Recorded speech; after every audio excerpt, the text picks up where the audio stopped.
Iraq, Yemen, Syria, इन सबको Iran का proxies माना जाता है। करीब 35 साल से ज्यादा समय से अयतुल्लाह अली खामनी सुप्रीम लीडर के कुर्सी पर अपना रूल जमाया हुआ है। अगर हद से ज्यादा इजराइल पर अटैक किया जाए तो उसके डिफेंस सिस्टम कमजोर पड़ जाएंगे पोस्ट की वजह से। यह स्टेटमेंट खुद में एक धमकी भरा स्टेटमेंट था कि शुक्र मनाओ हमने और ज्यादा मिसाइल का यूज नहीं किया इस अटैक में, है कि अगर ईरान न्यूक्लियर पावर हो गया तो वह पूरी दुनिया में अपनी मनमानी करेगा।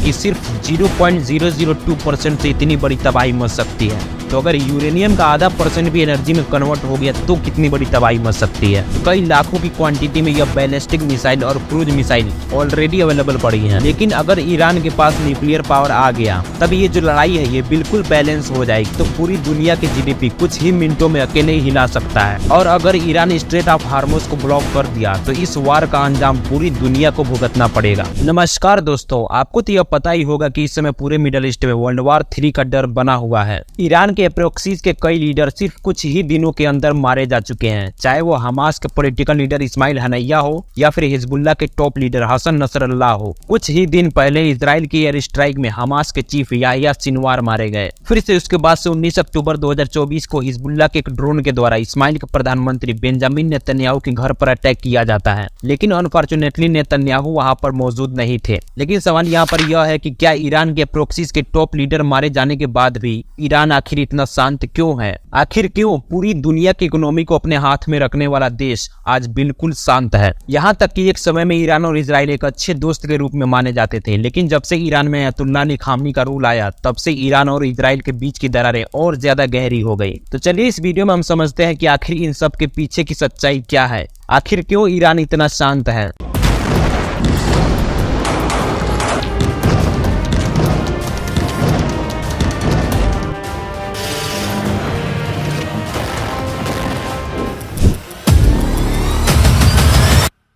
इराक, यमन, सीरिया, इन सबको ईरान का प्रॉक्सीज माना जाता है। इसके बारे में मैंने इस वीडियो में बात करी है। आप चाहे तो नीचे डिस्क्रिप्शन में दिए हुए लिंक पर क्लिक करके आप वहां से देख सकते हो। साल 2018 में एक इंटरव्यू में बेंजामिन नेतन्याहू से पूछा गया कि इजराइल का सबसे बड़ा दुश्मन कौन है, तो उनका जवाब निकल कर आया कि ईरान, ईरान और ईरान। वेस्टर्न मीडिया में एक न्यूज फैलाई गई थी कि हिजबुल्लाह के टॉप लीडर हसन नसरल्लाह की हत्या के बाद अयतुल्लाह अली खामनी को एक सेफ जगह पर छुपा दिया गया है। और यह सारी खबरें तब झूठी हो गई जब जुमे के दिन अयतुल्लाह अली खामनी ने यह ऐलान कर दिया कि इस जुमे की नमाज वह खुद उनकी लीडरशिप में होगी। ऐसा ईरान के इतिहास में 2 बार हुआ है कि जब जब ईरान के सुप्रीम लीडर अयतुल्लाह अली खामनी की लीडरशिप में जुमे की नमाज पढ़ी गई हो तब तब इजराइल पर अटैक हुआ है। एक बार हमला हुआ था इजराइल के ऊपर करीब 400 से ज्यादा ड्रोन और मिसाइलों से, और दूसरी बार जब इनके लीडरशिप में जुमे की नमाज पढ़ाई गई तब भी करीब 180 से ज्यादा बैलिस्टिक मिसाइल को यूज किया गया था इस हमले में। यहाँ तक इस हमले में जो मिसाइल को यूज किया गया था उसे हाइपरसोनिक की कैटेगरी में माना जाता है, यानी कि यह स्पीड ऑफ साउंड से करीब 5 गुना तेजी से ट्रैवल कर सकती है।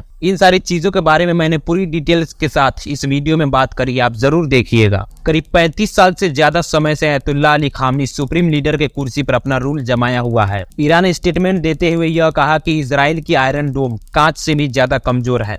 मैंने इस वीडियो में बात करी थी इजराइल की इन तीनों डिफेंस सिस्टम के बारे में, जिसमें से आयरन डोम करीब 70 किलोमीटर डिस्टेंस तक की मिसाइल को डिटेक्ट कर सकता है और उसे डिस्ट्रॉय कर सकता है। और वहीं पर इजराइल के दूसरे डिफेंस सिस्टम डेविड स्लिंग जो करीब 300 किलोमीटर तक की मिसाइल को डिटेक्ट कर सकता है और उसे डिस्ट्रॉय कर सकता है। और जो तीसरे नंबर पर आता है एरो डिफेंस सिस्टम, यह इजराइल का सबसे एडवांस डिफेंस सिस्टम माना जाता है, जो करीब 2400 किलोमीटर लॉन्गेस्ट डिस्टेंस तक की मिसाइल को डिटेक्ट करके उसे आसमान में ही डिस्ट्रॉय कर सकता है। लेकिन वहीं पर इन तीनों डिफेंस सिस्टम की जो कॉस्ट होती है वो बहुत काफी हाई होती है। आयरन डोम की एक मिसाइल की कॉस्ट लगभग $50,000 के करीब आ जाता है। और वहीं पर जो दूसरे नंबर के डिफेंस सिस्टम है डेविड स्लिंग, उसकी एक मिसाइल की कॉस्ट लगभग $1 मिलियन के करीब पहुंच जाता है। और अगर इजराइल के तीसरे डिफेंस सिस्टम की बात करें तो इसकी एक मिसाइल की कॉस्ट कई मिलियन डॉलर तक पहुंच जाती है। यानी कि अगर हद से ज्यादा इजराइल पर अटैक किया जाए तो उसके डिफेंस सिस्टम कमजोर पड़ जाएंगे कॉस्ट की वजह से। यही कारण है कि जब ईरान इजराइल पर अटैक किया था तब ज्यादातर मिसाइलों को आसमान में इंटरसेप्ट कर दिया गया था, लेकिन इजराइल को बिलियंस ऑफ डॉलर्स में इसका खर्च उठाना पड़ा था। यही कारण है कि जब अक्टूबर में ईरान की इस हमले के बाद ईरान के foreign ministry spokesperson Nasser Kanaani ने यह स्टेटमेंट दिया कि यह सारे स्ट्राइक एक limited act of self defence थी और वेस्टर्न कंट्रीज को यह तारीफ करनी चाहिए कि और कुछ ज्यादा नहीं किया गया। यह स्टेटमेंट खुद में एक धमकी भरा स्टेटमेंट था कि शुक्र मनाओ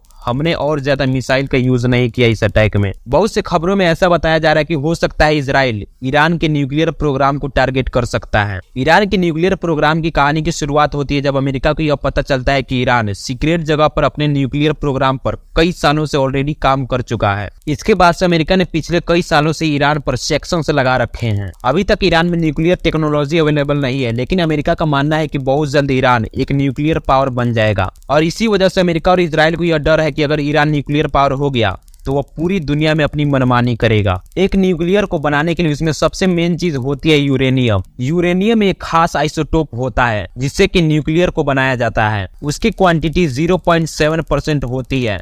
इस आइसोटोप को U-235 कहते हैं। लेकिन एक न्यूक्लियर बनाने के लिए इतनी क्वांटिटी में आइसोटोप कोई मायने नहीं रखता है। एक न्यूक्लियर बनाने के लिए उसमें आइसोटोप की क्वांटिटी कम से कम 20% या उससे ज्यादा होनी चाहिए। यहाँ पर यूरेनियम का पावर जानने के लिए आप एग्जाम्पल के लिए हिरोशिमा और नागासाकी पर गिराए गए न्यूक्लियर को ले लो।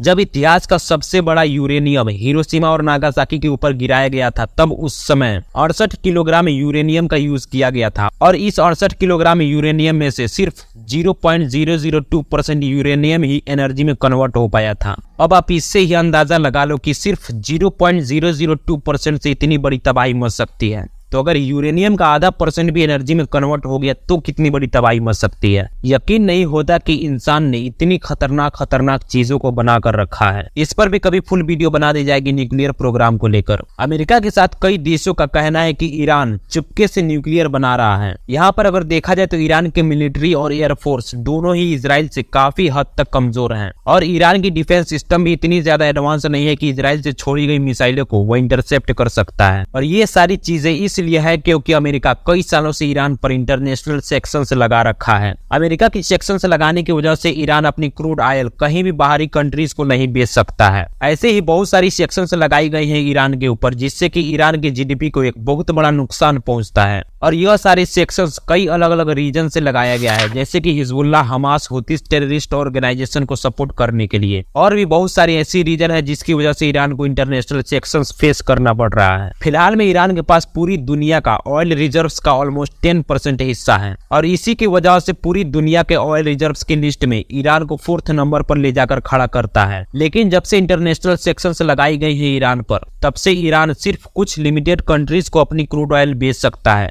लेकिन इसके अलावा ना ही कोई कंट्रीज ईरान से क्रूड ऑयल खरीद सकती हैं और ना ही ईरान कोई अदर कंट्रीज पर अपनी क्रूड ऑयल बेच सकता है। इसके अलावा जो स्विफ्ट ट्रांजैक्शन होती है, जो ज्यादातर इंटरनेशनल बैंकिंग मनी ट्रांसफर के लिए यूज किया जाता है, उस पर भी ईरान पर सेक्शंस लगाकर रोक दिया गया है और इसी वजह से ईरान में विदेश से पैसा भेजना और निकालना काफी ज्यादा मुश्किल हो जाता है। लेकिन यह सारी सेक्शंस को सुनकर आप ईरान को कमजोर समझने की गलती बिल्कुल भी मत करना, क्योंकि मैं इस वाले वीडियो में पहले बात किया था कि ईरान ने जब 180 बैलिस्टिक मिसाइल को छोड़ा था इजराइल देश के ऊपर, तब उसमें से ज्यादातर मिसाइलों को हाइपरसोनिक मिसाइल की कैटेगरी में बताया गया था। यानी कि यह सारी हाइपरसोनिक मिसाइलें स्पीड ऑफ साउंड से करीब 5 गुना तेजी से ट्रैवल कर सकती है और ईरान में कई लाखों की क्वांटिटी में यह बैलिस्टिक मिसाइल और क्रूज मिसाइल ऑलरेडी अवेलेबल पड़ी हैं और तो और वह ऊपर से एक न्यूक्लियर पावर बनने के बहुत करीब आ चुका है। अब यहाँ पर मिडिल ईस्ट में न्यूक्लियर का एक बहुत ही इंटरेस्टिंग कॉन्सेप्ट है। अगर मिडिल ईस्ट में सिर्फ अकेले इजराइल के पास न्यूक्लियर रहेंगे तो जब तक यूएस चाहेगा तब तक वो अपनी मनमानी करेगा, और वहीं दूसरी तरफ चाइना और रसिया ऐसा बिल्कुल भी नहीं चाहते कि मिडिल ईस्ट के अंदर यूएस अपनी मनमानी करे।